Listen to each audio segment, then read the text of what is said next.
महायुतीमध्ये सत्तेची गणितं जुळवताना आता महामंडळांच्या वाटपाचा मुद्दा ऐरणीवर आलाय। मुख्यमंत्री देवेंद्र फडणवीस यांच्या उपस्थितीत झालेल्या समन्वय समितीच्या बैठकीत महामंडळ, जिल्हा नियोजन निधी आणि आगामी निवडणुकांच्या रणनीतीवर चर्चा झाल्याची माहिती आहे।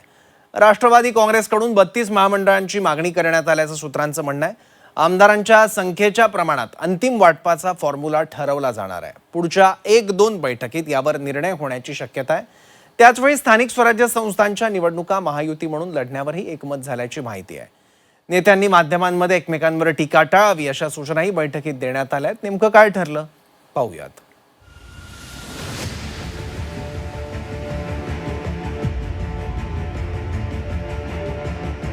महायुतीच्या समन्वय समितीच्या बैठकीत आता महामंडळ वाटपाचा मुद्दा पुन्हा ऐरणीवर आलाय। राष्ट्रवादी काँग्रेसकडून तब्बल 32 महामंडळांची मागणी केल्याची माहिती आहे।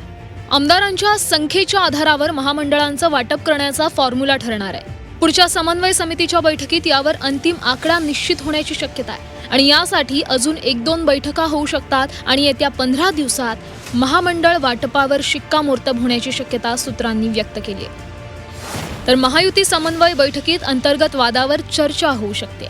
रखडलेलं महामंडळ वाटप, जिल्हा नियोजन निधीचाही आढावा घेण्यात येईल।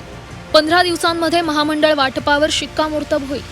महामंडळ वाटपासाठी अजून 1 ते 2 बैठका होण्याचीही शक्यता आहे। जिल्हा नियोजन निधी वाटपाचा फॉर्म्युलाही ठरलाय।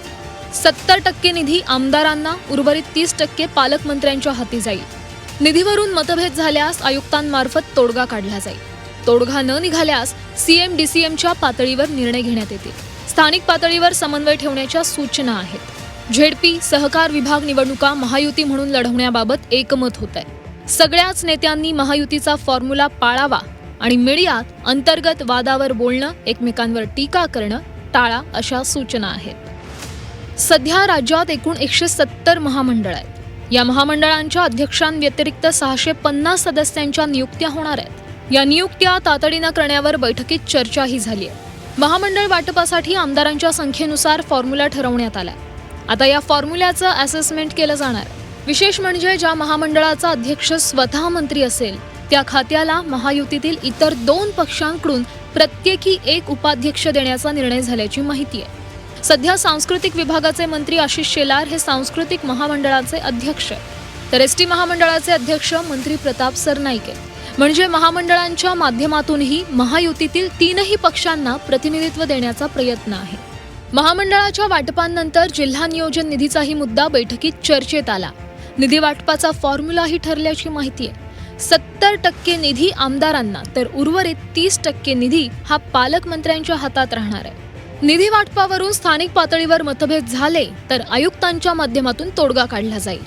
तिथेही तोडगा निघाला नाही तर मुख्यमंत्री आणि उपमुख्यमंत्र्यांच्या पातळीवर निर्णय घेतला जाईल। जिल्हास्तरीय आणि तालुका समित्या, निधी आणि स्थानिक समन्वय या सगळ्या मुद्द्यांवर बैठकीत चर्चा झाली आहे। मुख्यमंत्री आणि उपमुख्यमंत्र्यांनी महायुतीचा समन्वय आणखी मजबूत करण्याच्या सूचना दिल्याचीही माहिती आहे। सरकारच्या योजना समाजाच्या शेवटच्या घटकांपर्यंत पोहोचवण्यावरही भर देण्यात आलाय। आता विषय होता आगामी निवडणुकांचा। जिल्हा परिषद, विधान परिषद, सहकार विभाग आणि स्थानिक पातळीवरील निवडणुका महायुती म्हणून लढवण्यावर एकमत झाल्याचीही माहिती आहे। लोकल निवडणुका असल्या तरी 3ही पक्षांनी एकत्र लढावं अशी भूमिका बैठकीत मांडण्यात आली। पालकमंत्री आणि आमदारांनी महायुतीचा फॉर्म्युला पाळावा अशा सूचनाही देण्यात आल्या। महायुतीतील अंतर्गत वाद हा मुद्दाही बैठकीत चर्चेत आलाय। माध्यमांसमोर अंतर्गत वादावर बोलू नये, एकमेकांवर टीका करू नये अशा सूचनाही नेत्यांना देण्यात आल्याची माहिती आहे। 2024 मध्ये 3ही पक्ष एकत्र बसले, फॉर्म्युला ठरला आणि त्याचा फायदा झाला। आता पुढेही त्याच पद्धतीनं एकत्रित काम करण्याचा निर्धार करण्यात आलाय। महायुतीच्या संकल्पनाम्यातील आणि जाहीरनाम्यातील आश्वासनं पूर्ण करण्यावरही बैठकीत एकमत झाल्याची माहिती आहे। म्हणजे महामंडळांपासून निधीपर्यंत आणि निवडणुकांपासून अंतर्गत समन्वयापर्यंत महायुतीच्या बैठकीत अनेक मुद्द्यांवर चर्चाही झाली आहे। महामंडळ वाटपासाठी राष्ट्रवादीची 32 पदांची मागणी आहे, पण अंतिम आकडा आमदारांच्या संख्येनुसार ठरणार आहे। पुढच्या 1-2 बैठकांमध्ये या वाटपाचं गणित स्पष्ट होण्याची शक्यता आहे। ब्युरो रिपोर्ट, झी 24 तास।